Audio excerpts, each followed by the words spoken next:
Hi, it's Jonathan from Behind the Build, and I wanted to make you aware of a change. What you'll see in the title of the releases is Behind the Build AD and Behind the Build ID. Behind the Build AD is architectural design. Anything associated with architectural design will be released on Mondays. Behind the Build ID is interior design. Anything to do with interior design and its consultants will be released on Thursdays. I would ask kindly that as you hear this, if you could, to find the rating system in the format that you listen and consume Behind the Build, and please give it 5 stars. It helps us with overall engagement and visibility with a new audience. With that said, please enjoy today's episode.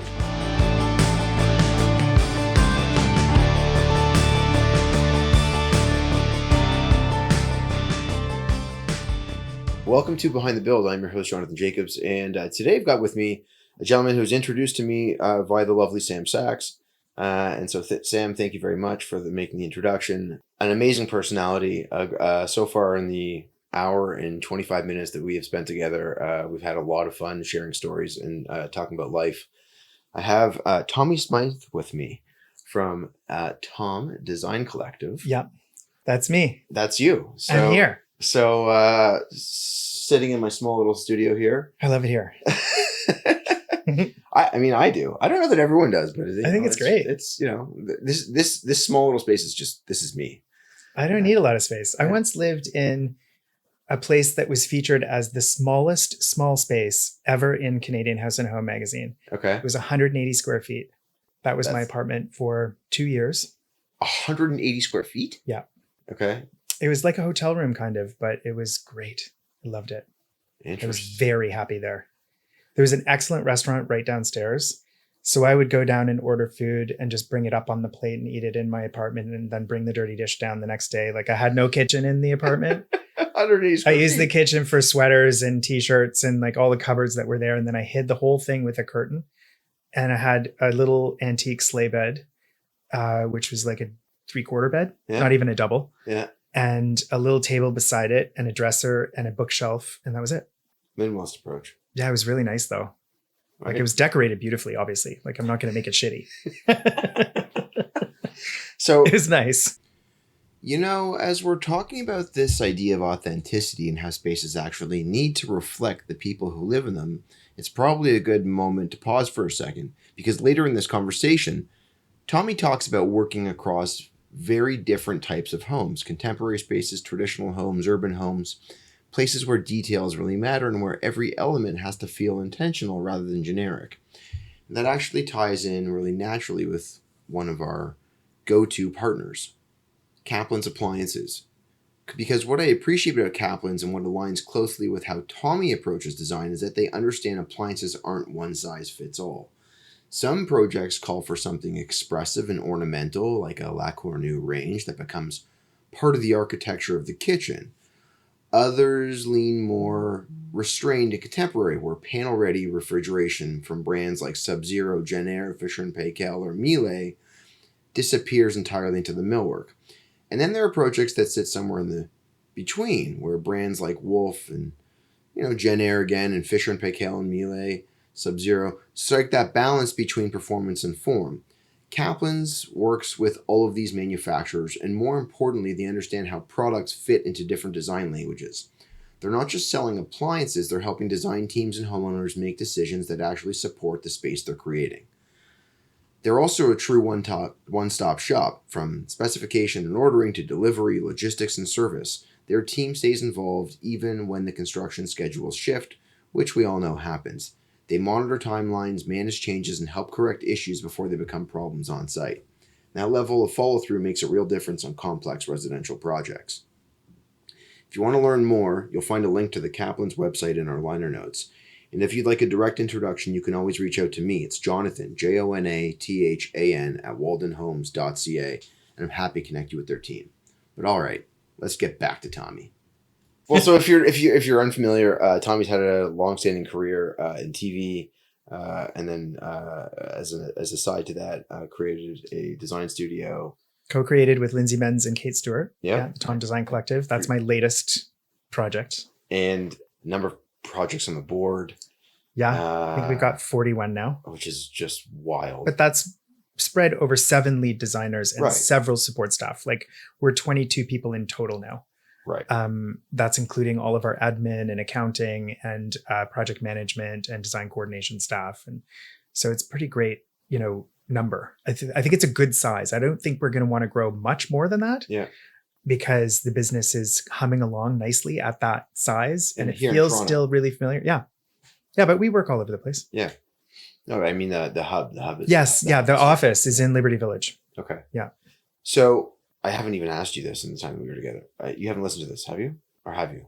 To yes. This podcast? No, I have not. No, okay. No.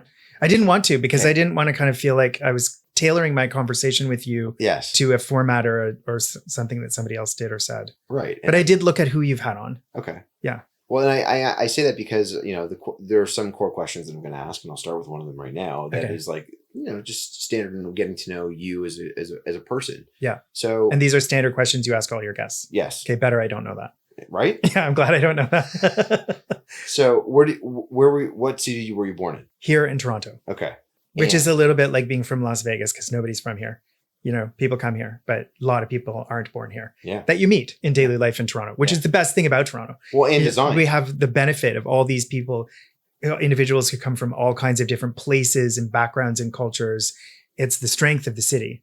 But I'm one of those boring people who was actually born here and didn't come from somewhere more interesting, Now you get to design places. Not a contributor in that sense, but born and raised. So, and what was life like for you growing up? What kind of kid were you? And I'm talking like, 2, 3, 4 years old, your earliest memories of who you were as an individual. What were your interests? What were your hobbies? What did that look like for you? Who helped raise you? So what was that? That's a broad question. It's a big question. I know.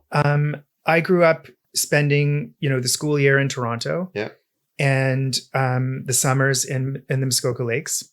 Where Muskoka? Which is not a bougie thing to say if it was the 70s. That's what I'm asking. Because it was a very different place then. Totally. Very different. Like, now the restaurants have chrome and halogen lighting and, there's just all kinds of bougie things and all the cottages look like Pier 1 import stores. When I was up there were very few cottages on the lake and they were all kind of old mostly. And someone sneezed, you could hear them from the other side of the car. The most famous person might have been a guy who played for the New York Islanders. We didn't have the Goldie Hawns and the Cindy Crawfords and all that stuff then. Not that there's anything wrong with Goldie or Cindy, love them both. But Muskoka was a very different place. Yeah. And so, and then, like most people from this region, we kind of had a summer lake life and we had a city school year life. Yeah.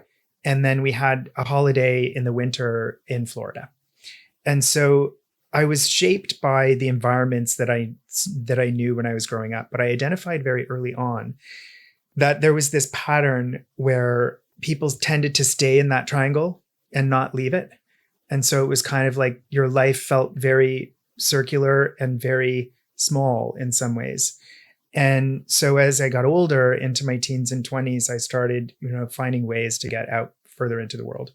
But hold on, what were you doing at that time? Like, did you like to draw? Did you like? Yeah, I did. I'm actually really good at drawing. My parents, my mother in particular, made sure that I always had art supplies and creative outlets. Okay. I was encouraged to have those things. I had a desire to have control over my own environment from a really early age. My mom tells a story about when my grandmother, my dad's mom, was an interior designer. Okay. And she started her career later in life. Her husband died. She went to New York and went to design school in her early 50s. Wow. Got a facelift, dated the chief of police, lived in the Stanhope Hotel across from the Metropolitan Museum of Art. She kind of had this crazy like anti-MAME life. And then she came back and started an interior design practice in Toronto. And when I was about, I want to say like 8 or so, my parents moved from their first house into their second house. And my grandmother, I was asked as an 8-year-old, what did I want my room to look like? And I had ideas about it. So we went to my grandmother's office and I chose wallpaper and fabric and basically designed my own bedroom at age 8. And if you look at what that bedroom was, and then you look at my current work, the whole thing tracks. Like I had herringbone wallpaper. Do you have pictures of this? No, I wish I did. Oh. Herringbone wallpaper. And I had an animal print, like a safari print fabric, and a chandelier that was made of elk horns, and a hanging basket chair, and a poster of Linda Carter as Wonder Woman. Which I don't think was because I had the hots for Linda, but it also wasn't because I wanted to be Linda. I don't know. There was just something about She's a figure. that character. Yeah. Yeah. The superheroes that I liked growing up were usually the female ones, which is great because, you know, most of my influences in life and currently in my career are female. Yeah. You Well, know? I mean, you just referenced two of the big ones, right? Your mom and your grandmother. Yeah. Right. Yeah. So I grew up in a really conducive environment in terms of what I do now and how I do it. Mm-hmm. And when you were in junior high school and high school, were you interested? What were the subjects that you were interested in? None of them. I was a really, really bad kid. I We don't have to go to remember specific- skipping. We have to go to specifics. I skipped exams to go and see Rambo movies with my friend Dave. And, you know, I got into a lot of trouble. There was a lot going on. I was in a lot of trouble all the time.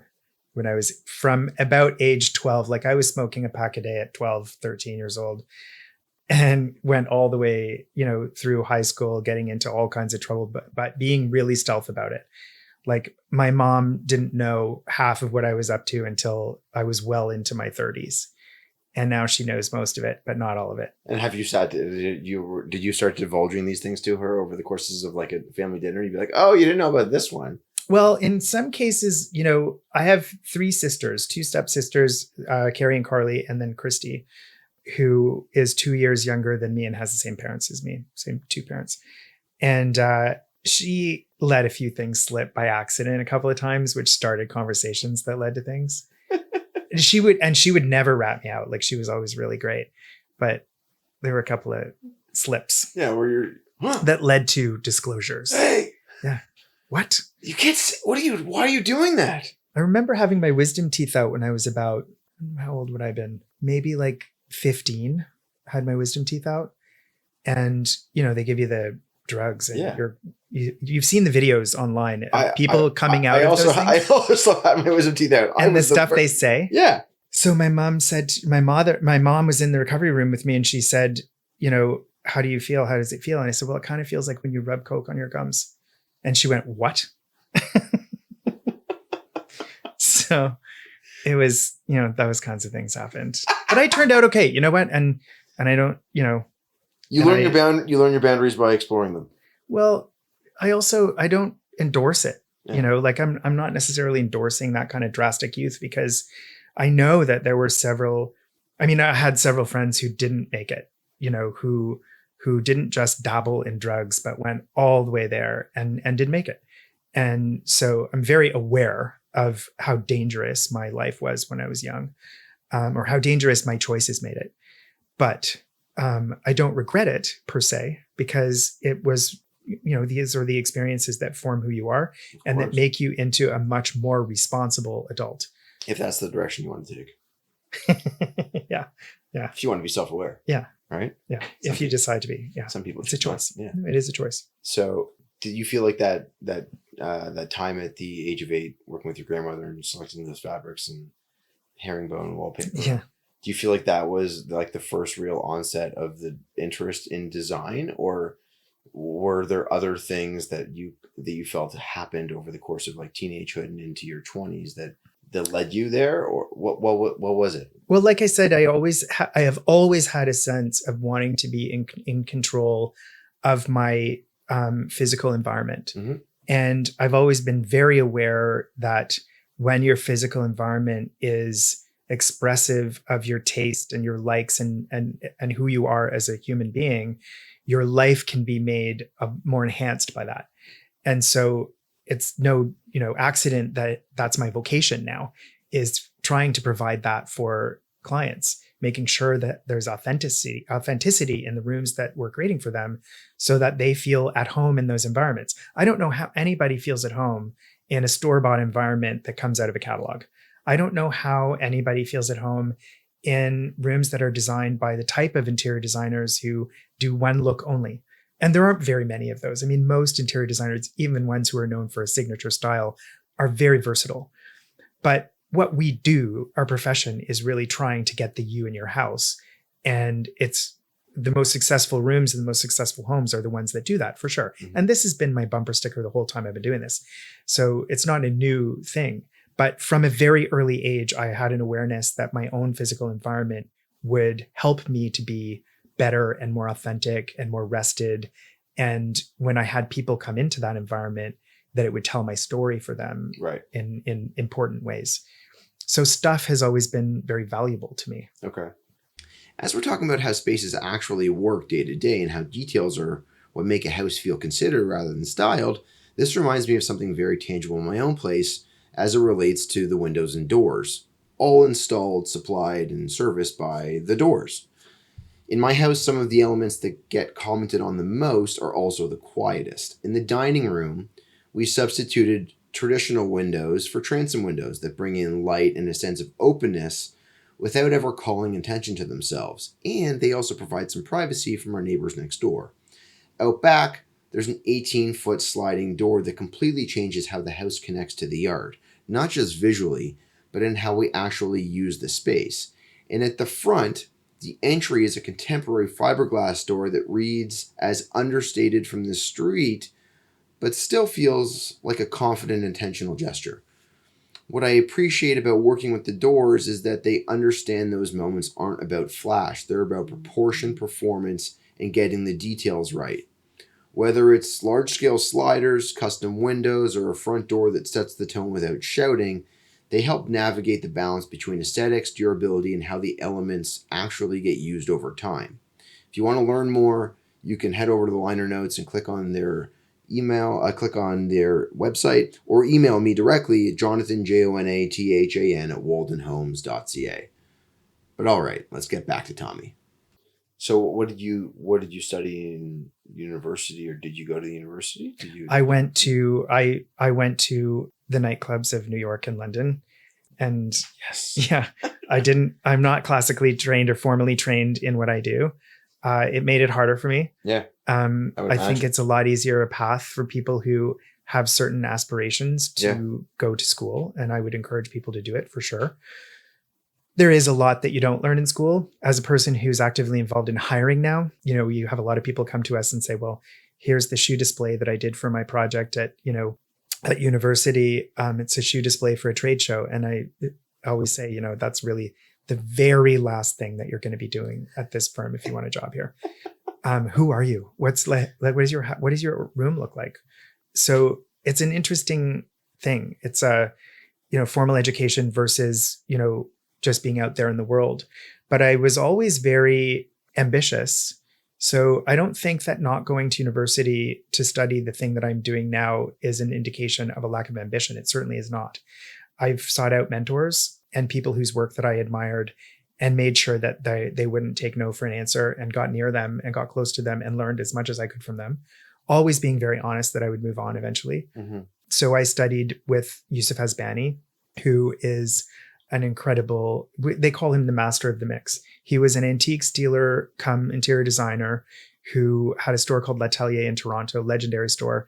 All of the great designers from all over North America came to that store, not just Toronto. So when I worked on the shop floor with him, it was a masterclass in how to mix periods and styles of furniture. He had contemporary things and antique things and mid-century modern stuff before MCM was like a popular or trendy thing. How did that introduction happen?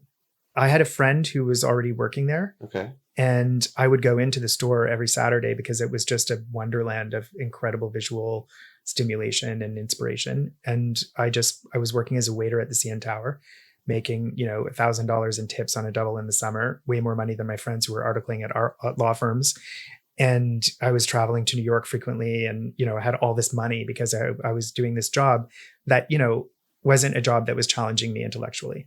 I loved it. I loved service. I loved making people happy and serving them delicious food, and all of that I actually really loved. And to this day, some of my best friends are still servers and bartenders because we have this in common, this thing of, enjoying service in common. But I was doing that, and I knew that it was time for me to find something that was going to be a bit more challenging. And I knew that How old were you at the time? I want to say I was in my 20s, Okay. like early to mid 20s, maybe. Okay. 25, 24. I'm not good with those numbers, but somewhere in there. And I knew that I needed something, and I knew that I didn't have time to go to university. Okay. So I wanted to get right into it. And so that's why I sought out this relationship with Yusuf, who was, everything that you could imagine. Like, he was just so knowledgeable and so cool. And like, and it was the best place to be. I mean, so many people would say to me years later, like, how did you get that job? And I just said, I walked in and I said, I want to be here. I want to learn. And he taught me everything. I feel like not everybody always says that. No, John Manuel was another one. So he was a legendary Toronto designer who worked for all the big society families in Toronto and all the big rich families. And he was like my gay granddad, and he would have these salons in his apartment with me and Michael Angus, and these gentlemen's evenings where we would sort of, bitch about clients, and he would, tell us stories about his career, and always had amazing advice. Always had scotch flowing freely, and like maybe some wasabi peas on the table. And there was always a plan to go to dinner, but dinner never materialized. So it was just these very like scotch soaked, drinky evenings. But he taught me so much about the customer service aspect of things, like and what? How to manage people who are not used to hearing the word no, how to maintain your dignity while being treated like the help, which we sometimes are. I've been asked to use the side door lots and lots of times, and you can't be above that. You have to be able to say, if this is what they need to get through this process, who am I to say no? I'm stamp my foot and say I'm going in the front door, whether you like it or not. Well, how do you service industry? How do you get someone that's not used to saying no to accept the no? You have to make it their idea. And I learned, that that's not a manipulative process. It is actually a process where you're trying to get somebody to decide for themselves something that you already know is the right decision. And, we bring all of that to the table. When I come to work for a new client now, I'm bringing 30 years of experience to the table. So I automatically know better than they do what should be happening, but I want them to be on board with it. Like, I want them to be excited about it, not just on board with it, not tolerant of the process, but engaged and excited about it. Right. And in order to do that, sometimes you have to make sure that they come around to it in their own way and in their own time, which involves a little patience, and education and scholarship and, little courage, a little trust. All of those things are really important. So I don't want to fast forward into the design practice right now, because there's a period of time that you referenced of bars, clubs, traveling, and what that did for you prior to L'Atelier. Yeah, well, so there was something called a working holiday permit that you could get in, I guess this was the late 80s, early 90s. And my best friend, Kelly Heron, and I who's Don Heron's daughter, decided to move to London because Kelly's half-sister, Mary Heron, who was the director of American Psycho and she many other films, but most famously American Psycho. Yeah. She was moving from this predates American Psycho. She was moving to New York to do some television directing work, and her flat was going to be available in Brixton. And so Kelly and I hurried down to the consulate and got our working holiday permits and pulled up stakes and moved to London together with no job or anything like that. This is a crazy story. This is a story that when I tell some people this story, they don't believe it. This is really the story of my life. 20. Okay. And so we got there, and Mary got me a job with a couple of guys named Fenton Bailey and Randy Barbado, who had a company called World of Wonder that was doing a co-production with a company in London called Panoptic. And the show was called Ring My Bell. And it was the first ever phone-in British chat show. So that was my first job in London, was in television. And I was a production secretary, very low guy on the totem pole. Enough to be able to support being there. Yeah. And we made very little money, but Fenton and Randy's show was such a huge hit. And, they got invited to all these things, and they would always invite me to come with them. And, they would have these parties at their house in Holland Park, and I would go to the parties and meet other people. And, like Tyler Brule, the guy who started Wallpaper magazine, he was always at the parties, and he went to Lawrence Park and was a Toronto kid that I knew from before. So I had a few like people that I knew there, and he was dating Patrick Cox, the shoe designer. They had a birthday party there for RuPaul when he was in town, because Ru would come and do our show every once in a while before the Supermodel album came out, before he became a household name in the Americas and the world, really. And so I kind of just got really lucky. And, Kelly's father, Don Heron, who was like another dad to me, like one of my, another mentor of mine, he sent us money to buy theater tickets. It was only designated for theater. And we were actually we were bad, but we were really good about that. We only spent the money that he sent on theater. So I saw 6 Degrees of Separation in the West End in London with Stockard Channing. Like, it was amazing, long before the movie or anything. So London was formative for me. It was the height of the AIDS crisis. London was a very complex place to be a young gay man in. The club scene there was crazy. It was incredible. And London was a very different city then. We lived in Brixton, which was post riots Brixton, Electric Avenue. That's where we did our shopping. The actual one from, gonna rock down to Electric Avenue. Yeah. And the Fridge was our local nightclub. And Ru would come over and perform at the Fridge and then do the show. And sometimes he'd perform at the Brixton Academy. And so this was kind of like my introduction to creative people who were actually making a living doing creative things.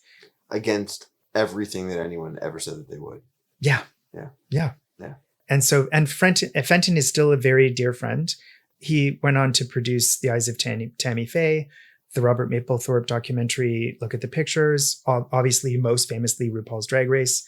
And he always says that he gave me my start in television, but actually I wasn't on camera on TV until years later, like 10 years later. But I let him have it because, it looks good on my resume that Fenton Bailey discovered me. Yeah. But he is just as wonderful and humble and incredibly talented as ever, and doing incredibly innovative and remarkable things still. So I got lucky. Don Heron also introduced me to Stephen Vicente, who is married to his ex-wife, the writer of In Praise of Older Women and An Innocent Millionaire. And so he tried to set me up with this writing salon at Stevens in Earl's Court. And I was supposed to go there like on Sundays.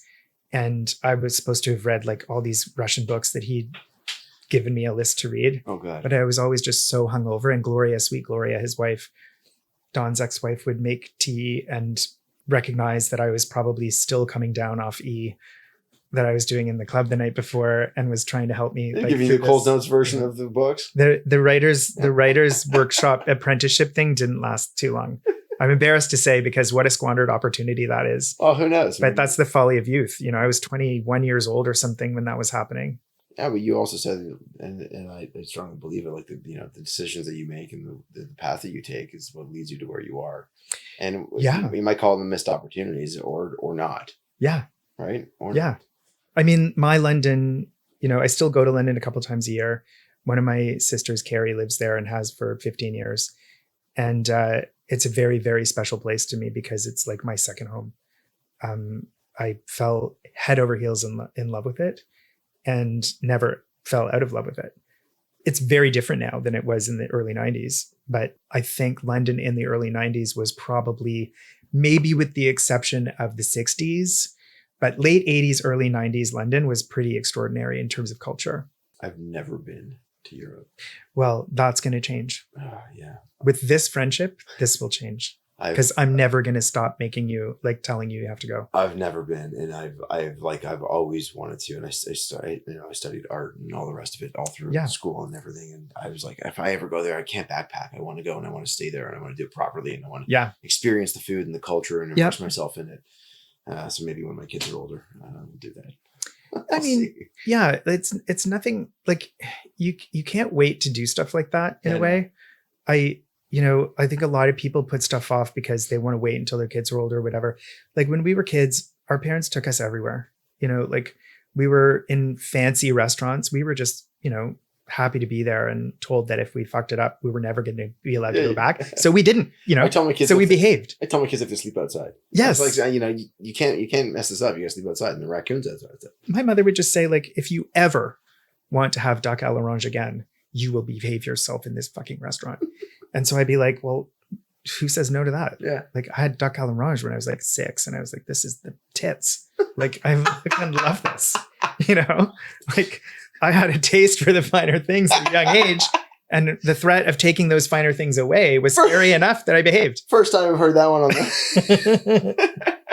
It's true. That was my favorite thing. So, okay. So you live in London, and then from London, you didn't come back directly to Toronto.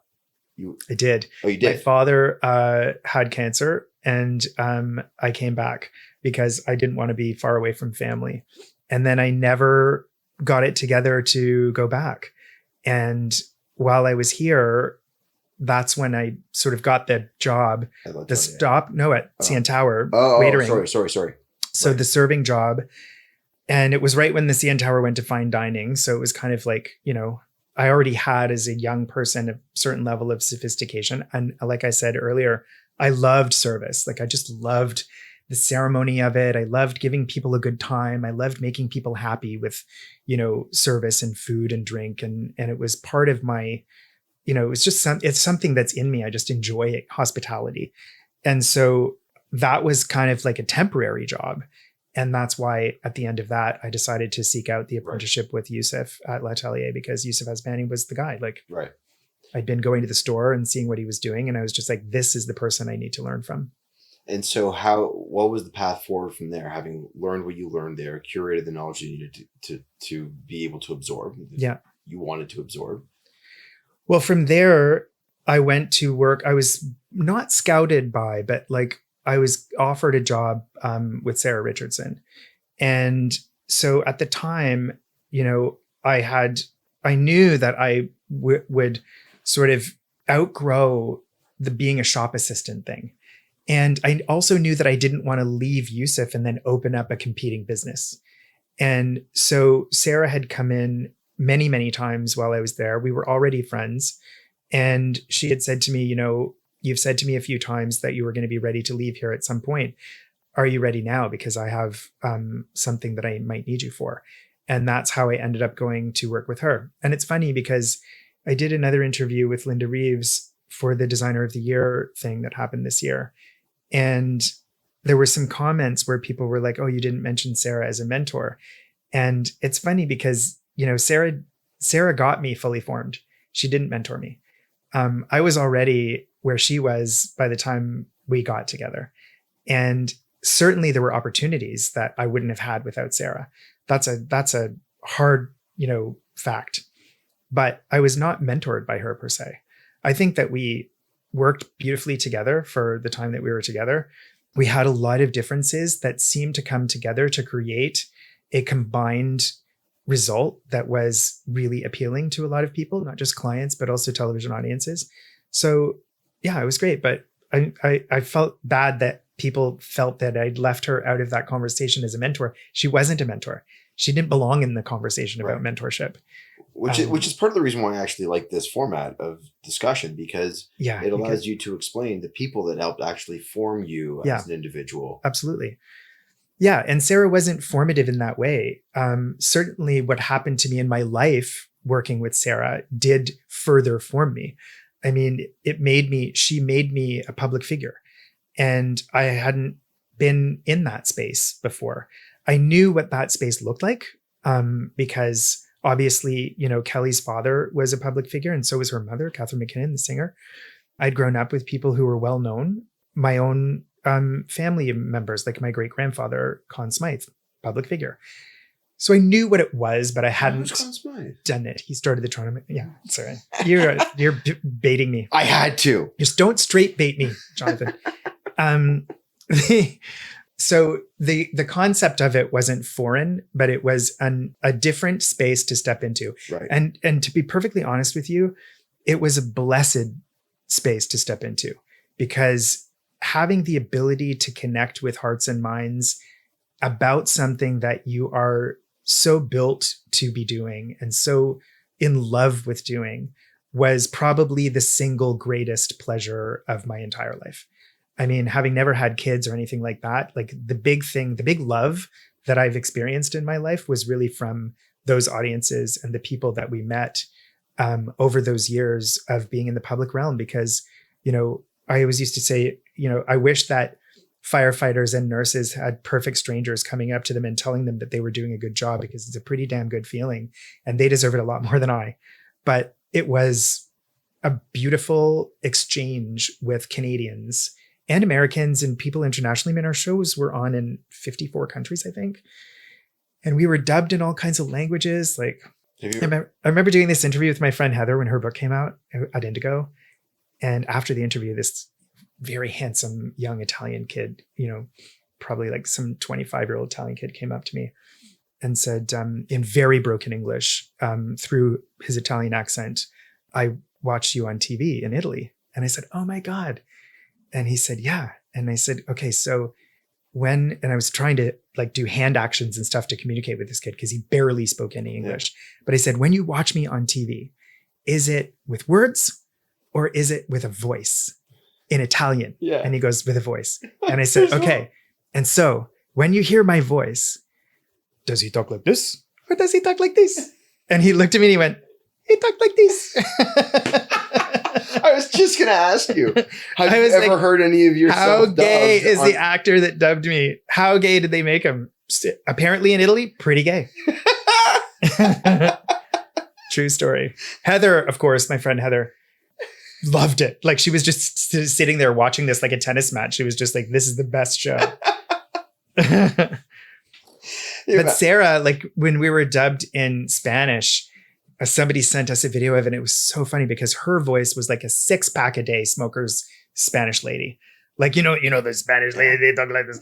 This was Sarah couldn't be further from that. Like, it was very funny to us. You got to wonder how they ever determine who they're going to use to dub someone. This is what fascinated me. This is why I asked this kid. I was like, "What does it sound like?" This is the only question I want to ask you. Yeah. What did you say? Like, who can we find who's light in the loafers? Yeah. Vocally.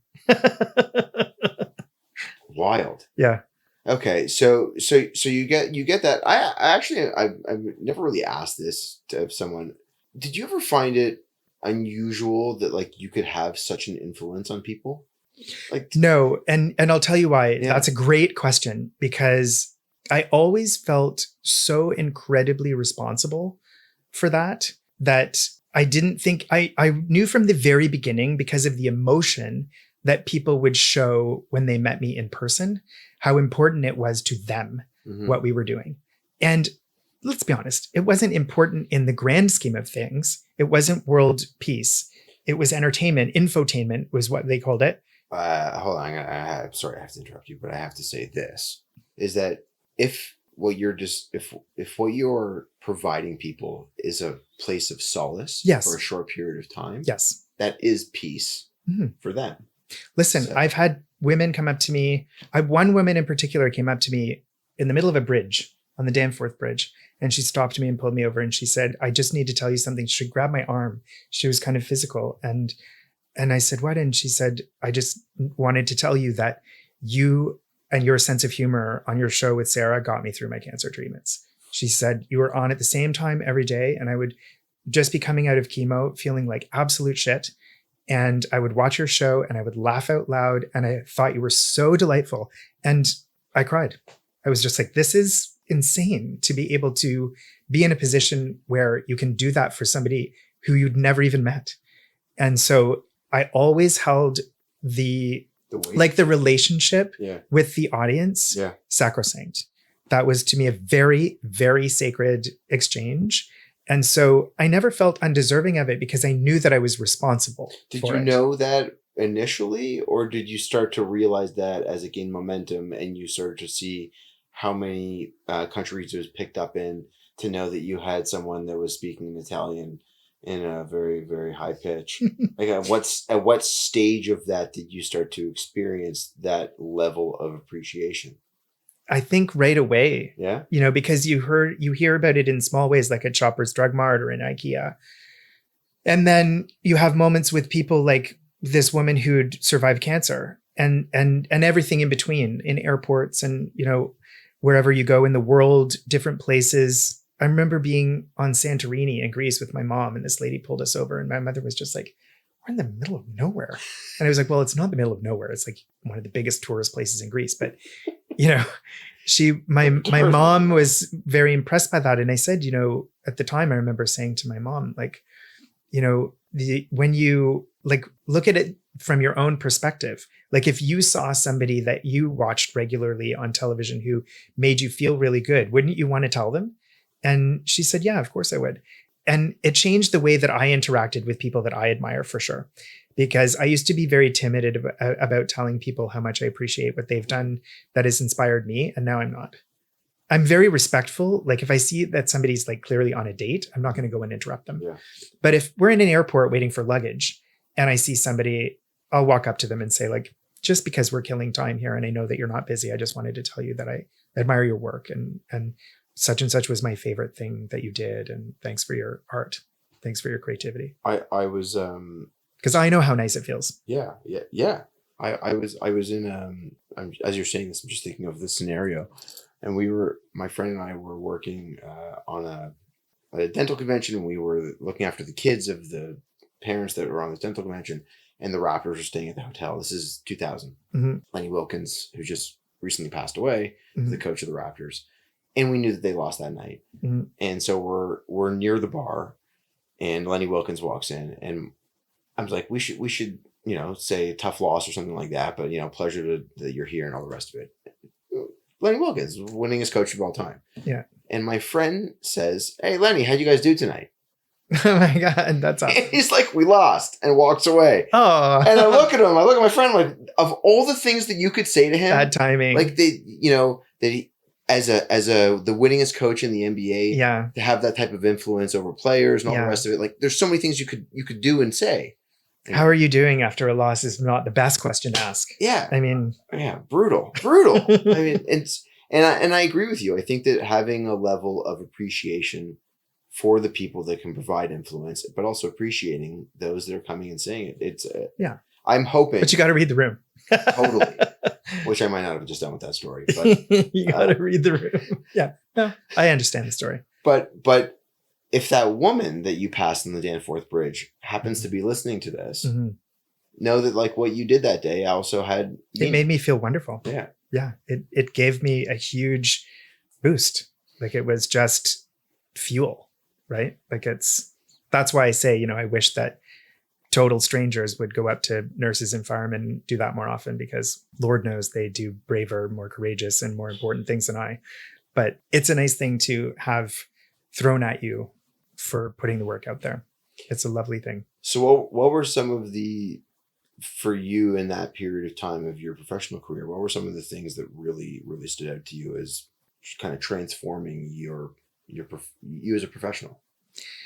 Yeah, and that's a great question too. And it's a question I've never been asked before, but I will tell you honestly, what it did was it reinforced some things that, are major kind of deal breakers for me.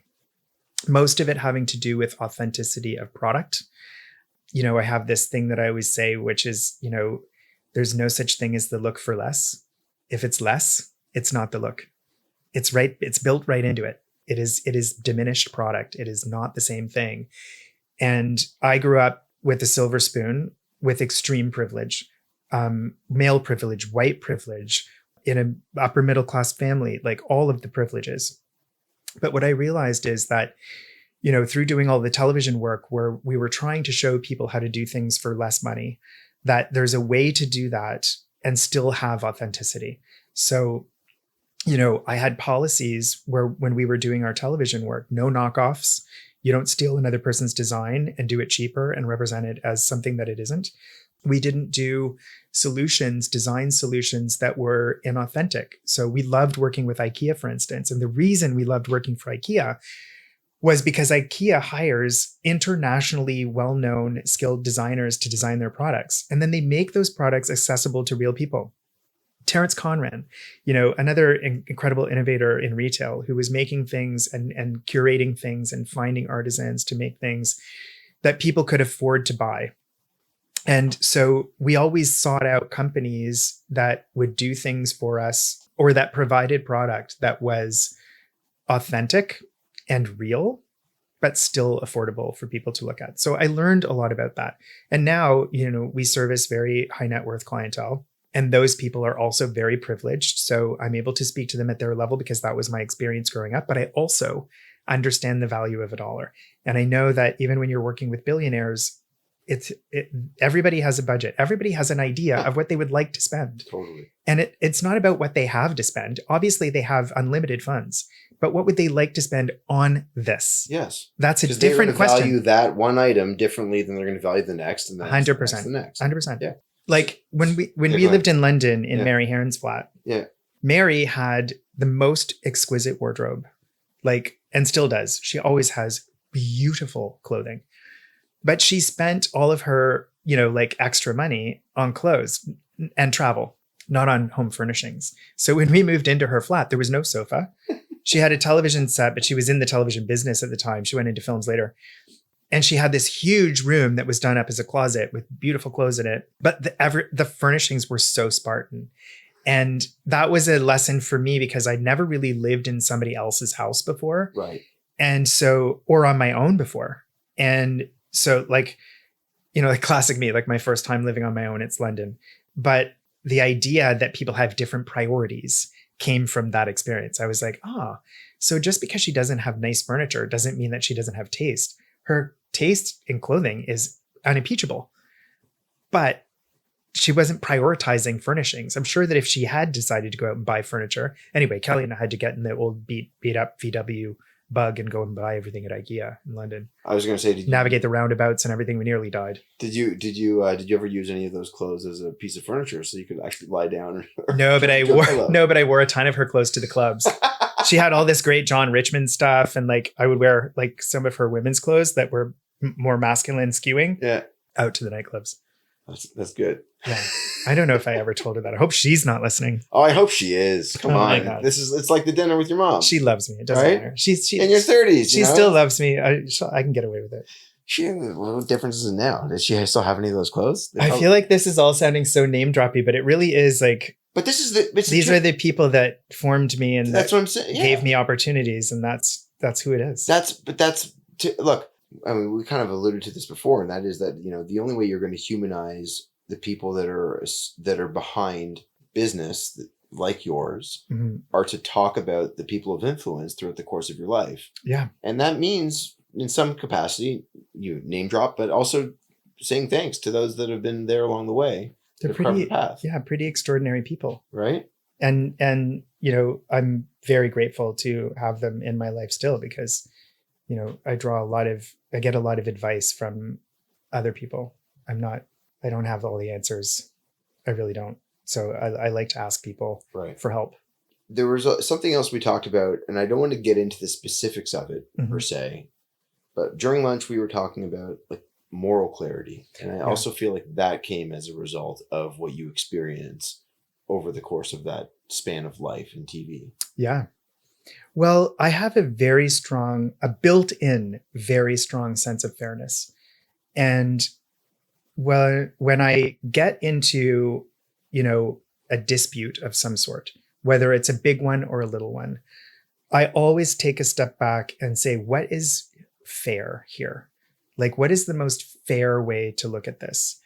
And it's a great way to win an argument because if you're being treated unfairly, that's not an interpretive situation. That's a fact. If you can identify and if you can actually name the things that are making that situation unfair, then you have a winning argument. And so most of the conflict resolution that I have to do is based on what's fair and how do we determine what that is. And then once we've defined what's fair, then we look at both sides of this dispute and decide who's behaving fairly and who's behaving unfairly and try to meet somewhere in the middle and even that playing field. So all of the horrible legal, contracts that I had to navigate when I was in television in Canada, all of the contracts that were, that I was pressured to sign with networks for exclusivity and all of those things, I always sort of said to them, do you think this is fair? I had a conversation once with the network executive where I said, okay, what you're asking me to do is this. You're basically saying you want me to sign a document that says that I can only work for you. But if you don't have any work for me, I can't go and work for somebody else. And if I'm not working for you and I'm not allowed to work for somebody else, you're also not going to pay me. So I'm kind of in a prison.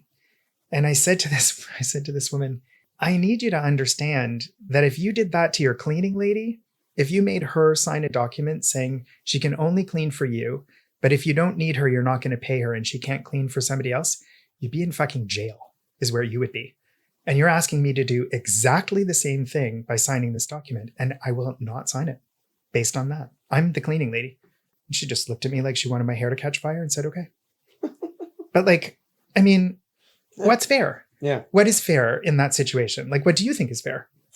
Do you think that's fair? No, of course not. I mean, it's not. Yeah. And this person at the desk across from me knew that too. Yeah. And when you shame a person into, when you hold up a mirror and shine a light and shame a person, to own them, to understand that what they're doing is wrong, then you have a winning argument. It's a fact. Facts are not interpretive. Facts are not opinions.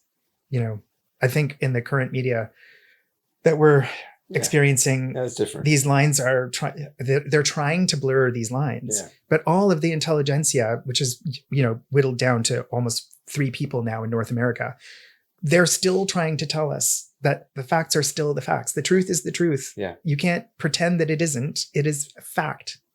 So what, fairness was big with me always. Well, yeah, and you know, some level of moral high ground.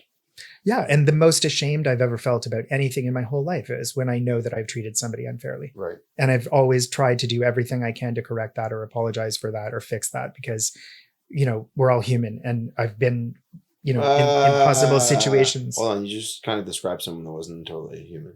What? The person that tried to get you to sign a contract. Yeah. Well, that is a human being. I mean, the reason that she acquiesced to my demands was because she knew that she wasn't being fair. Yeah, but the only reason she also got there was because the human on the other side of her showed humanity in that scenario. Yeah. Whereas if it was the next person that didn't want to push back, yeah, it's just another person that's owned. I had another meeting once where, you know, Sarah Richardson had been asked to do a real estate show, and there'd been some, you know, catastrophic, not her shows, but other shows on HGTV that had not performed very well that were in the design space.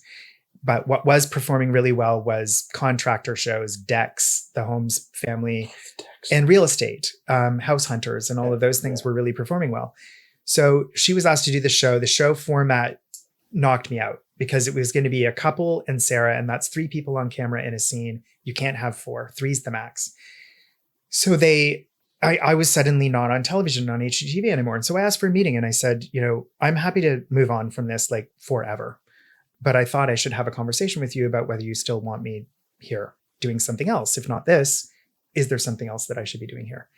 And this person sat across the desk from me and said, well, you know, Tommy, we think that you're really talented and we really believe in your talent. And we would love to give you the show that you want to do, but we can't.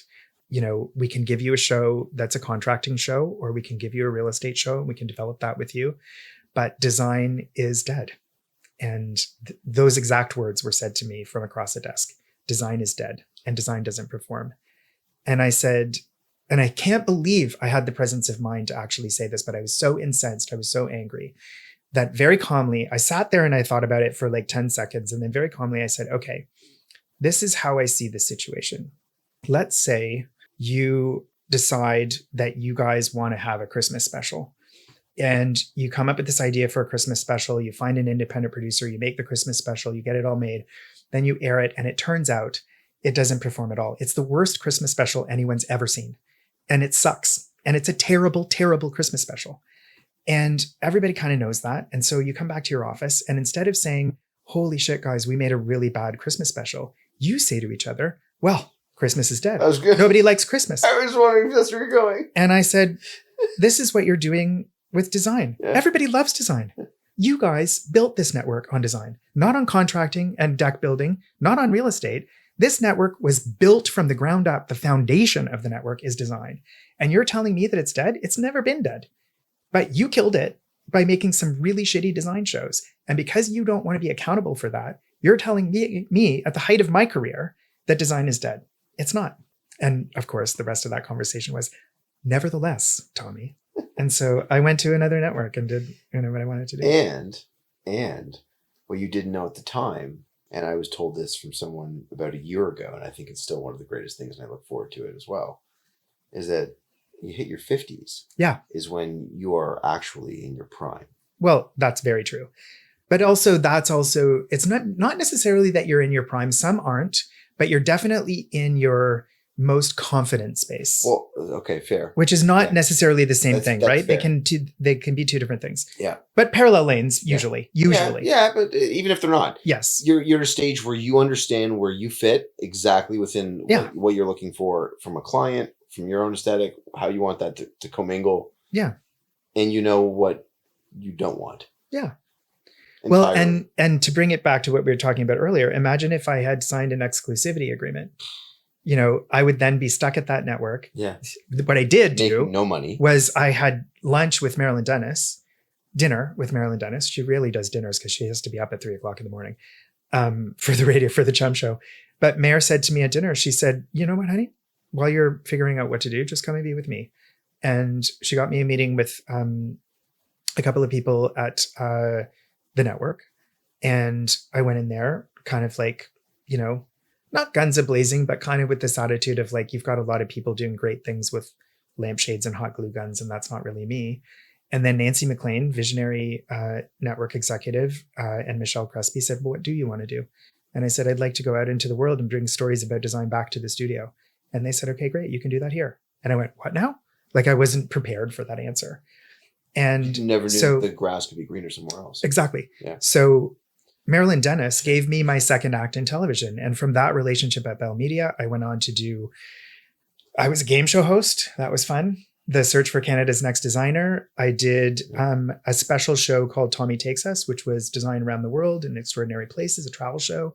And I did Where Do I Do, which was about wedding venues, which was a beloved show, hugely successful, big ratings and 3 seasons rather, killed by COVID because couldn't do weddings anymore. But anyway, my second act was because I had that, response from that network. And then of course I did go back to that network during that time. There was a period of time when I was working 7 days a week for over a year because I was shooting 6 different shows at once. And the only way to do that at 2 different networks is to make sure that everybody knows what your schedule is and everybody has a say and everybody knows what everybody's doing and everybody knows what the obligations are. And I managed to make it work. That's crazy. And I did it because I knew that my lifespan within the world of lifestyle media would have a beginning, a middle, and an end. And I saw the end coming. You don't only age out of it, but you should kind of age out of it. It should be cyclical.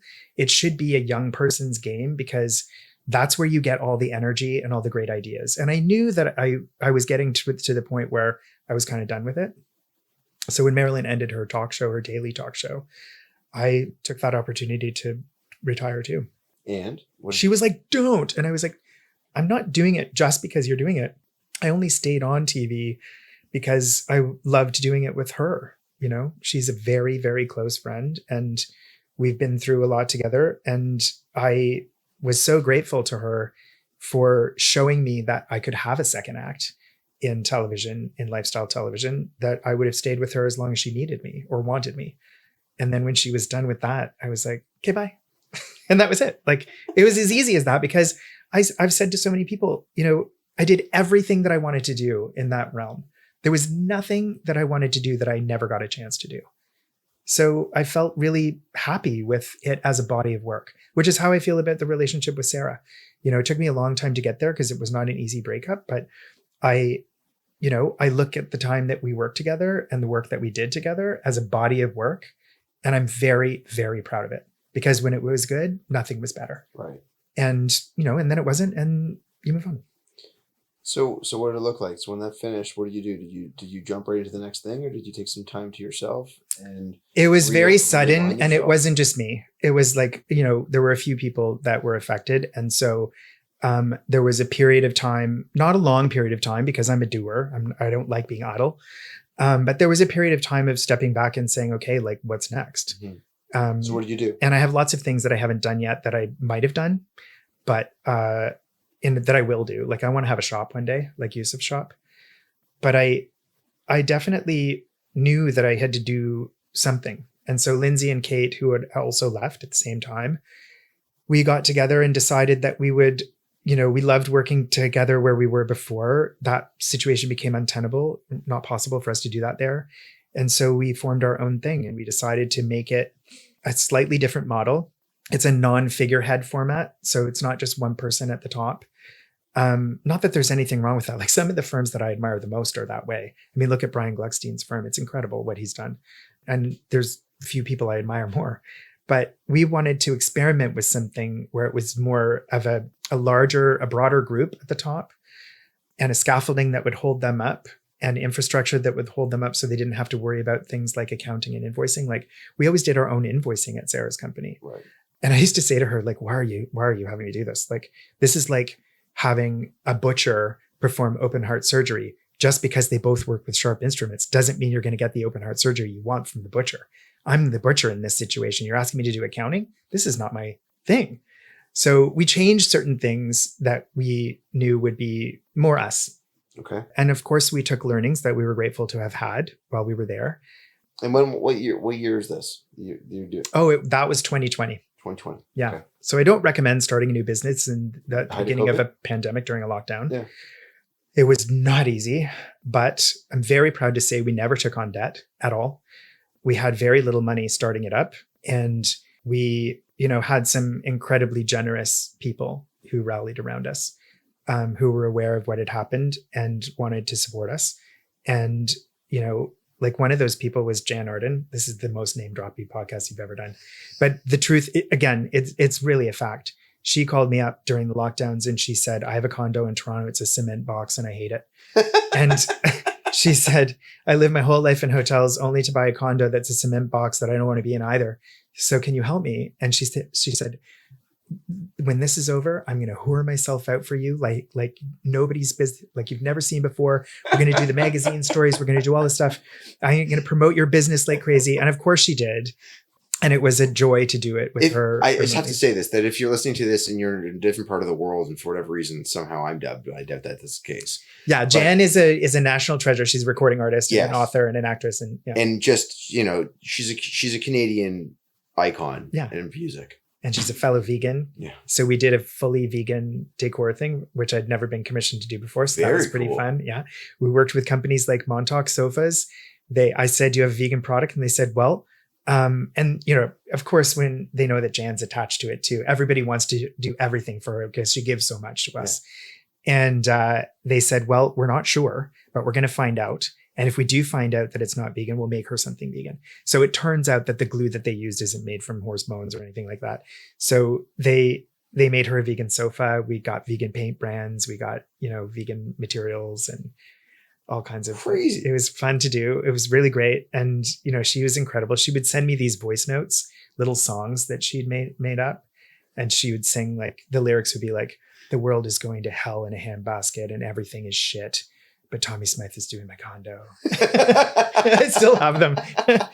These little songs with the guitar. You should turn one of those into her ringtone. She's strumming the guitar. And you should turn one of them into your ringtone. Imagine that every time she calls you. I know. I could really exaggerate that and say, Jan Arden once wrote a song about me. Not really. She wrote 2 sentences. Okay. So what was that like? I mean, it's a completely different thing. You're going from a situation where like you're in front of people all the time to like, oh my God, how are we going to build this? Yeah. We had to reinvent how we did our jobs. And also at the beginning of starting a business and also taking on refugees from another business, people who were out of work because that business closed right down during the pandemic. Right. And so there were still some people who hadn't left who were without a job. So they came over. And I just basically, Lindsay and Kate and I just said, fuck it. We're just going to find work for people. We're going to figure this out. So what did you do? Did you call people or did you send a press release out? Like what did you I did. How did you make it known? So it was difficult because there's always been interest in what I'm doing. And the word got out that Sarah and I weren't working together anymore. So there were a lot of people who were looking for some sort of like salacious, tell all kind of like gotcha sort of thing. And I was never going to be willing to do that. So we said no to a lot of opportunities that would have really helped us get, attention, but it wasn't the kind of attention that we were interested in. I don't want anyone to ever think that, the years that I spent with Sarah were bad. They weren't. The breakup wasn't great, but that doesn't mean, it's like when you look at any relationship, any romantic relationship, any friendship you have, you can't let that ink get in all the water, because the water was pure up until, there was this other thing that happened. And so we elected not to go there. There was no there anyway. Like, it's not, as horrible a thing as anybody imagines it to be, or some people imagine it to be. So we had to kind of do our own thing. And we were just blessed by having a few people that came to the table. Like, we had one beloved client who we'd worked with for years and years. And they came to us and said, we need to redo our kitchen. And I was like, you don't need to redo your kitchen. And they said, well, we're going to be redoing the kitchen and you're doing it, whether you like it or not. So we're doing it. And so there were a couple of make work projects, Jan's for sure, and these wonderful clients. And we had clients in the Maritimes, a client who wildly successful, wonderful, generous people who we'd done a project with them that was like a 7-year project. And she is a CPA. And she basically called me up one day and said, here's how this is going to go. This is what you need to do. This is what you need to set up. She gave me all the tools to set up the business with Lindsay and Kate. And then she gave me $10,000 retainer. And she said, this is a retainer on future business. She said, I'm a CPA. I know that you can use this to get a printer and to do all these other things. And we used some of that money to get ourselves up and running. Then she did hire us to do a project, a smaller project. And we were able to, make good on all of that. But it was generosity that got us started. So I just want to bestow some knowledge to those that might be listening that are young in their career, or currently finding it a little bit of a harsh environment to try to find work. Yeah, it is. And if you're listening to Tommy talk about all of this stuff, and you're hearing, and you mentioned it, name dropping and talking about people, you can't rely on your network to work for you if you don't maintain relationships with your network. Of course. And a lot of people become busy with their lives and fail to pick up the phone, fail to send a text message, fail to email someone. Yeah. It is important to do those things, because when you need it, you want those people to be there for you and to support you when you're going through your trials and tribulations of your professional career. Yeah. So if you're wondering about it, you're listening to this now, take a second and go email that person that you've been thinking to email, or send the text message or make the phone call. Yeah, thank you for saying that, because it is really the truth. Relationships are everything. Yeah. And, your relationships are only as good as your ability to maintain them. And everybody has the ability to do it. It's a matter of prioritizing. We were just very fortunate and to have people who came to our aid when we needed help, and we weren't dumb enough not to ask for the help or accept it. We said thank you. And we showed our gratitude in every possible way that we could. And so it was pretty complex time. It was lockdowns. It was leaving this huge thing that had been a part of my very identity for so long. And then moving into a space that was not only unknown, but that we felt underqualified for, and where we had, no concept of what the future would look like. I mean, I don't know if you remember, but at the beginning of the pandemic, we didn't really know how long it would be. I listened to the scientists first and foremost. And I do remember that in 2020, early 2020, they were all saying this is a 5-year experience. And of course, there were a lot of people who after 2 years were just like, it's over. And I was like, no, I remember the scientists saying it's 5 years. And of course it was 5 years, but it was also, I was reading, The Atlantic, and I was reading all these articles by The Economist about, the economics of the pandemic and how long it would take to recover financially. So we were always keeping all of these things in mind while we were building our business. And I was taking on jobs at the beginning of the business that were jobs like the kind of jobs that I would have done 15 years prior in my career. I dropped my rate. My current rate now is what it was in 2018, but it took me 5 years to get back up to that with incremental increases because I had to take such a hit at the beginning of the pandemic in order to get business. And so, people think that these things, because you have experience or because you're older or because you've been in the business a long time, it's all glamour. that it's easy. Yeah. But it wasn't easy by any measure. Well, I mean, again, just some frame of reference. Don't forget that this is also you saying that you were just managing 2 shows or 6 shows on two networks. Yeah. And then all of that disappeared. Right. So my income went to 30% of what it was. Yeah. And my bills were exactly the same. Yeah. My rent was the same. My expenses were the same. Yeah. All the things that I have to pay for in my life were the same, but my income was literally, I did the calculation, my accountant did at tax time, 30% of what it was. We also did not qualify for any of the CERB programs or any of the business boosting programs because our business was too young and or not big enough. Crazy. So because we only had 6 people and we'd only been in business for a few months, none of those government programs we were qualified for. So we had zero help except for the generosity of former clients and friends who hired us to do work and then spread the good word because we did good work. And that was all it took. And we have never taken on a cent of debt. So tell me, we've had a lot of break-even years, no profit whatsoever. Yeah, I mean, but having no profit in your business for the first few years is normal. A. I mean, and B. We're billing hours. Yeah. We're billing client time. So we're not making a living because we're not making a profit in the business. Right. But we are paying everybody. We're paying our bills. We're not taking on debt, and we've been in the black most of the time.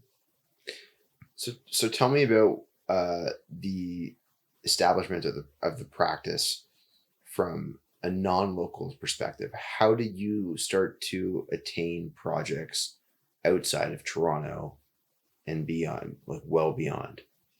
There's a lot of different ways. There's no one way that happens because our business is based on promotion. So that's website, socials, magazine publication, and word of mouth and referral and repeat business. So there's this on the one hand, the repeat business, the referrals, and then there's promotion and marketing. And I've always been really good at the marketing piece. And I've been privileged and grateful to have always been sought after for that kind of thing. People ask me to comment on stuff. I have a big mouth. I can talk. How long have we been here? 3-4 hours.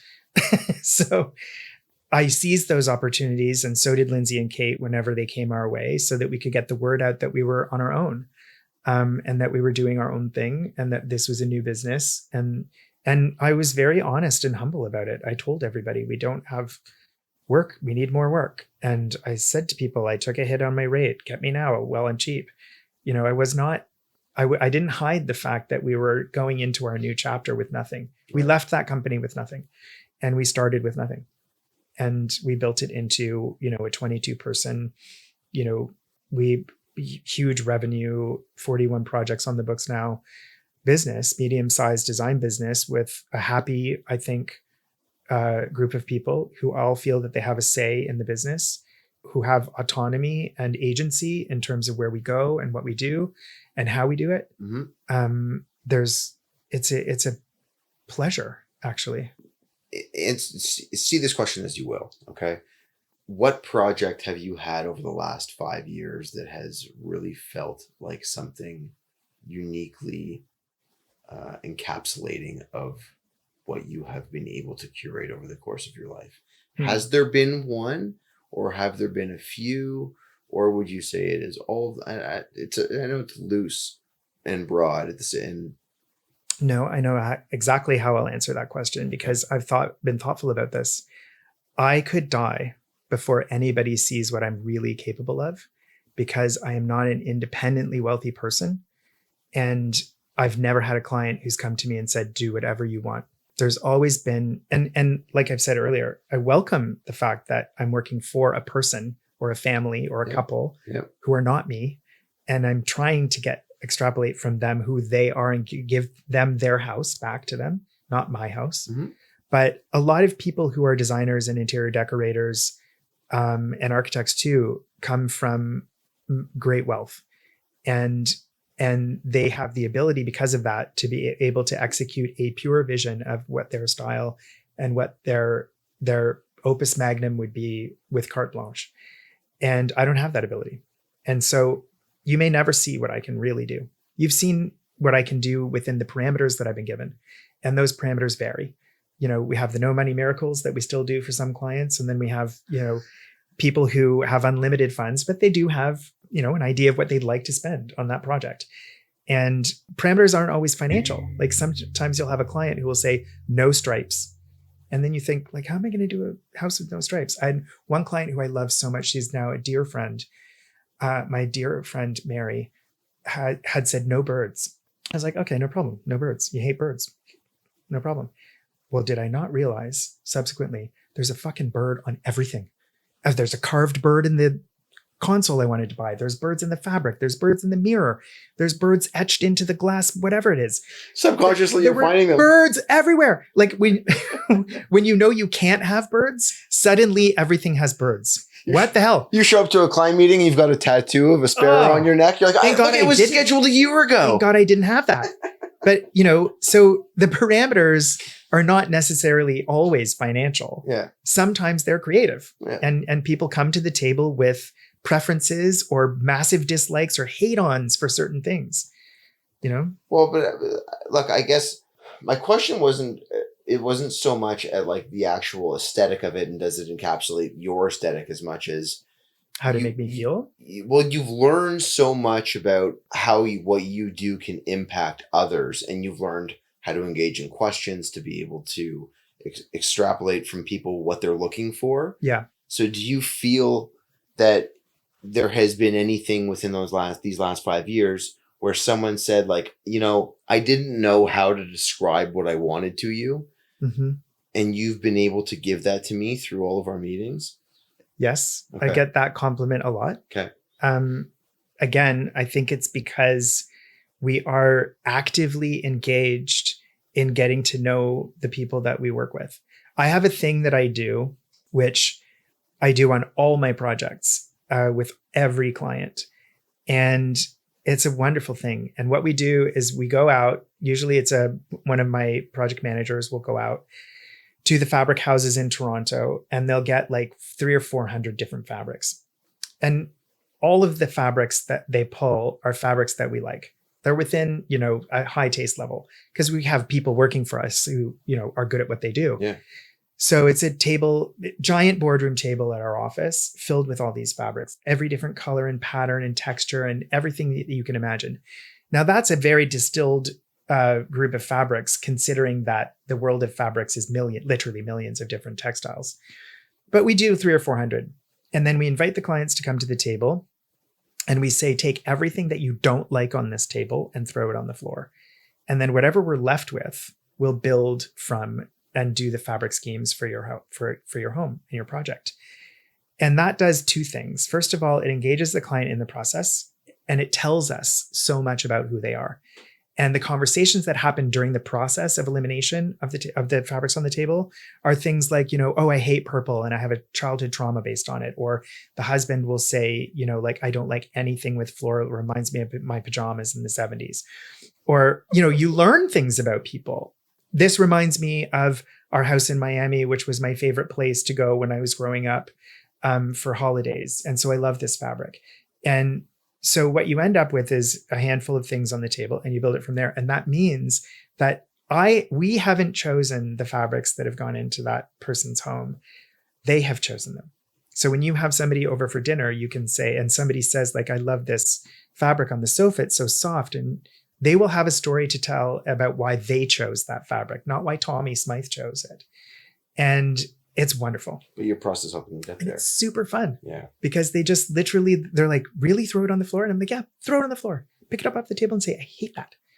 And it's liberating, because these are people by and large who are, doing surgery on kids in hospitals and running banks and, like fronting law firms and doing court cases. And this is not what they're ever asked to do.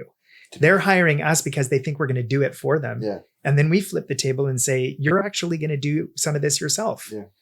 So yeah, they become an agent in it all. Those are the things that to me make me feel good about what we do, because you're giving people agency and giving them power over their own environment. And like I said earlier, from an early age, I knew I wanted to control my own environment.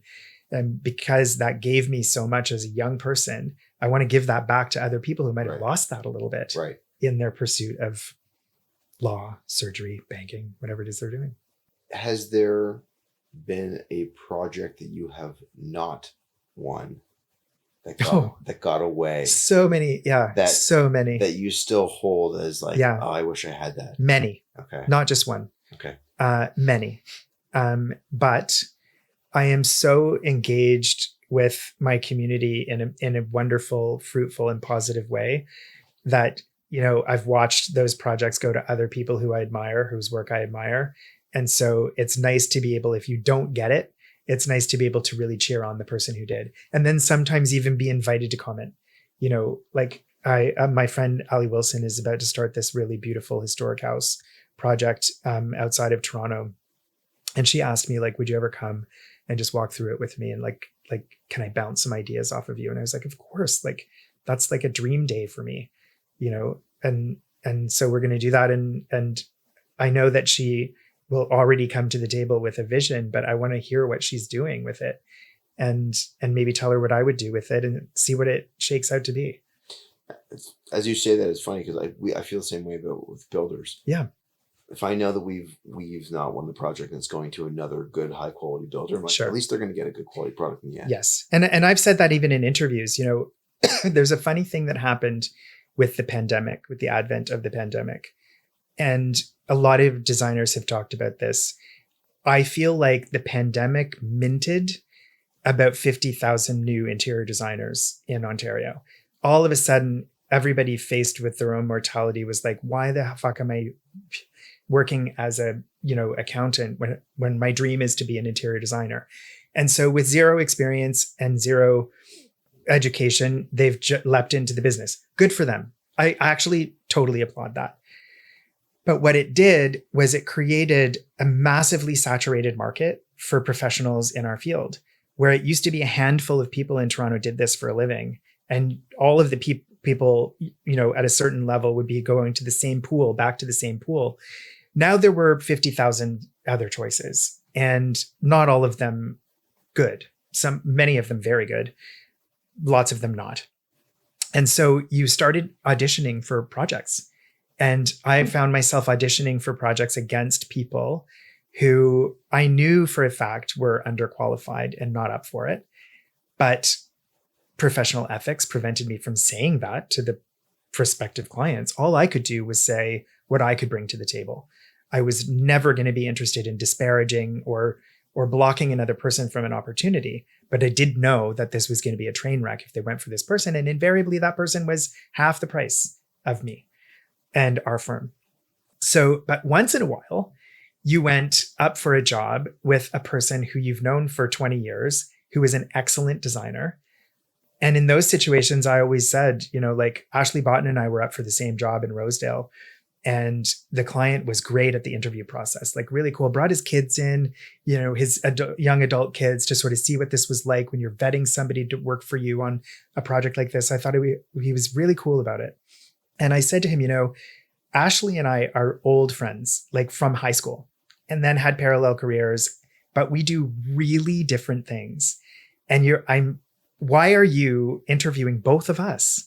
Like, do you care about what it looks like when it's finished? Or are you only looking for an experience where it's going to be well executed? Because I'll tell you, she's going to give you a hell of a good house, but it won't look remotely like the hell of a good house that I will give you. And he said, that's a great question. And he said, I'm not going to answer it.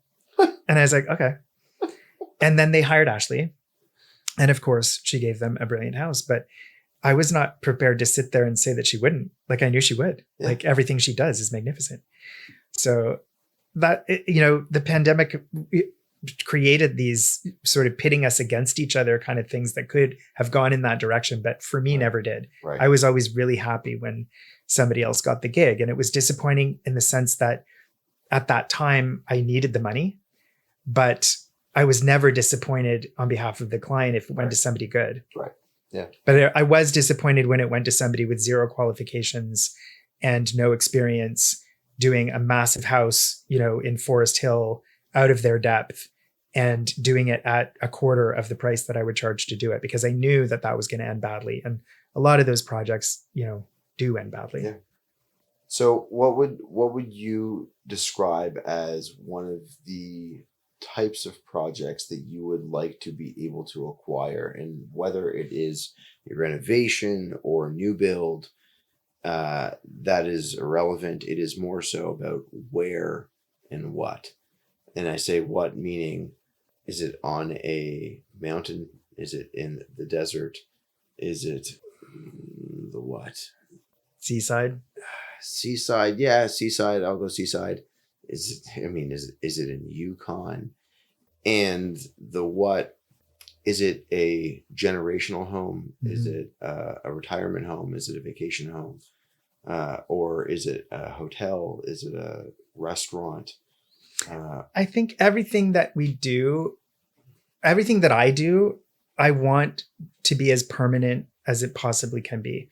I don't have a style that's based on the latest trends. Yep. And so, people are attracted to the work that I do because they know that whether it's within the realm of the contemporary look, like the modern look, so blue chip, mid-century and contemporary furnishings, but things that will last, or antiques and vintage stuff. I think they're attracted to that sense of, yeah, this is going to hurt like hell and be super expensive, but it will at least last me 20 years or the rest of my life, with the odd replaced carpet here and there, but not reinventing the wheel every time. So in terms of places that I've been privileged, really privileged to work in all kinds of different environments, geographical environments. My favorite homes are, townhouses in cities, because that's my New York and Toronto and London and Paris. Those are the cities that I spend the most time in. When I go to LA, I'm a bit of a fish out of water. When I go to the Bahamas, or Florida, I'm a bit of a fish out of water. Palm Beach is familiar to me because when I was growing up, that's where we always went for winter holidays. Yeah. I'm there in a month. Well, I have a big, big soft spot for that part of the world, but Palm Beach is the only part of Florida that really has history. Yeah. When you look at the Addison Meisner buildings and Worth Avenue and the Mews that are there and all the beautiful buildings along South Ocean, like old houses. Yeah. Mar-a-Lago included, I don't think about that house as Trump's house, because when I was growing up and we would drive past it, it was abandoned. And there were always rumors about who was going to buy it and whatever. But we knew the story of Marjorie Merriweather Post, who built that mansion when we were children. We would drive by on South Ocean Boulevard and see the house that John Lennon and Yoko Ono owned. And you could see his white piano in the window overlooking the ocean when we drove by. And these were romantic places for me. The Colony Hotel and the Chesterfield and Charlie's Crab and all those places where I'm fond of, but that's not when I crave home. I don't see that as home to me. I see that as a nice place to visit, but I wouldn't want to live there. Mm-hmm. The distinction between a place you visit and a place that actually feels like home really resonates. Aquanta Pools works in that space between atmosphere and permanence. Pools that aren't designed as a seasonal feature, but as an extension of how you live in and move through a property. The kind of environments that borrow the ease of places like Palm Beach, but translate it into something grounded, durable, and considered. What stands out is the attention to flow, proportion, and long-term care. These aren't pools built around a single moment or trend. They're designed with craft and restraint, materials that age well, and systems that are meant to be lived with, not constantly managed. It's less about spectacle and more about creating a calm, beach-like presence in your own backyard. Something you can enjoy year-round if you'd like, whether you're in it or simply moving past it as a part of the landscape. You'll find a link to Aquanta Pools in the liner notes, and if you'd like to talk through how that kind of work fits into a broader project, or you want a direct connection to them, you can reach out to me directly. It's Jonathan, Jonathan, at waldenhomes.ca. Now, back to Tommy. And when I'm in London or New York, and I'm in, neighborhoods that have really beautiful historic townhomes. That's like my dream project. And I've never done a brownstone in New York, and I've never done a London townhouse except for the flat that we did when I was with Sarah. All right. That I helped out with. So I'm going to say this now. Yeah. It is time that if you are listening to this Yeah. and you have that brownstone. Yes. Call me. Call Tommy. Yeah. You can have me at half price. Just for that. I'm saying no to that. No, sorry. You still get him at full price, but you know you're going to get something very, very inspirational. I would love to be able to do a project like that for sure. And yeah, I mean, that's the kind of home that I like, but I also love working in different spaces. Like we've done houses by the sea, in the Maritimes, and on the northeast coast of the US, and we've been in the desert and, you know, on the west coast and Mexico. Not Mexico, no. But I'll tell you, working in London was a different beast altogether from a construction perspective, like in your world. The actual vocabulary is different for so many different things. And I knew some of it, but when I was living in London in my youth, like I wasn't in this business, so I didn't have that language. Right. And the approach is so different. And there's roles within the building, right, within the construction companies that we don't have here. Right. Like there was this lady that would come with giant diamond ring, and nobody was really sure what she did, but she was like some kind of a project manager, but she wasn't really project managing. Like she was chit-chatting with people and talking about the lunch that she'd just come from. And, you know, she would swan in, swan out and everything. She was on the payroll and she was making all kinds of money, but I couldn't figure out what she did. So there's those over there. Like we don't really have those. Like if somebody's standing around and not doing anything, it's kind of like, why are you here? Get out. Yeah. Although people question that about construction workers on the roads all the time. Well, I mean, there's a lot of standing around. Sorry, like you're exposed. Like at least look busy. You know, like they're kind of doing it to themselves. Like that bad PR. Yeah, no, they're their own worst enemy. Yeah, but so the idea of something like that. And what about in hospitality? Do you want to dabble? You know, there was a time, especially in the early aughts, where if you got a hotel, it put you on the map as a designer. Like Kelly Wersler built her career on doing hotels. And it helps that her husband is a hotelier and a developer and is wildly wealthy. And I'm not saying that anything was handed to Kelly. I mean, Kelly has extraordinary talent and she's also a very nice person. But I used to really want to do a hotel. And now, I don't know, like I've lived so much of my adult life in hotels. That's why I ask. And I know that I could do it really, really well because I know what it's like to live in those spaces. And I know what it's like when it's really bad and when it's really good and when it's kind of in the middle. But I don't know. Like, yeah, I would love to do that, I guess, still. But not as much as I was less. But a boutique hotel. No, I could do a big one or a boutique. Yeah. Okay. I mean, it's really just a template, right? Like when you do a hotel, you have a certain set of rooms. Yes, I know. And, you know, like you just kit them out and then you're responsible, hopefully, if you get that contract as well, for the public spaces. And that's where you can really be creative, is the public spaces. The rooms themselves are really about function, and you layer in, you know, like beauty, but the full assignment is functionality. And that's when you're in a bad hotel room, you're just like, oh my God, like, how can you have a bathroom with no counter space whatsoever? And, you know, how come when I have to bend over to dry my legs, my ass hits the door? You know, like there's a lot of spatial relations that don't seem to be considered when it's not done well. Yeah. But I experienced a curbless shower that didn't actually have much of a slope. Right. And so the carpet is soaked on the outside the bathroom. And like why? The whole bathroom is a tub now. Yeah. Yeah, you're putting towels under the door. That's to keep the water in the bathroom. I took all the spares and and they were soaked. Yeah, like soaked. Like, awesome. Come on. Yeah, no, I've definitely had the water creeping out of the shower like thing, and at hotels that were like $3,500 a night, and you're just like, come on, guys. Like you got the thread count right, but how did no one slope this correctly? Yeah. And then you feel bad for the maintenance staff too. Like, was it in London and was it being project managed by a woman with a fancy ring? No, but it was Paris and they should know better, you know, but the Parisians will put up with a lot. Yeah. You know, they put up with a lot and they're masters at the art of refusal. So, you know, if you say there's a problem with the bathroom, they're like, no. You know, you're just like, okay. Can you have oat milk in the coffee? Are we just going to deny ourselves out of this situation? And yeah, you ask for oat milk in your coffee. No. No, with the hand up. It's a true story. I've got to tell you, it has been an absolute pleasure having you on and Thank you. and talking about. I love talk abouting. Talk abouting. Talk abouting Tommy.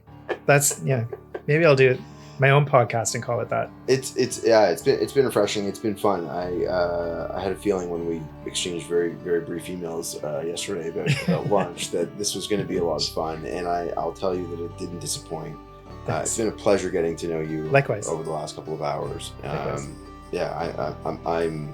I'm very appreciative of it. Thank you. Thank you. Well, I like all of my experiences with men that they would leave satiated. That's the goal. Let's end it there. Okay.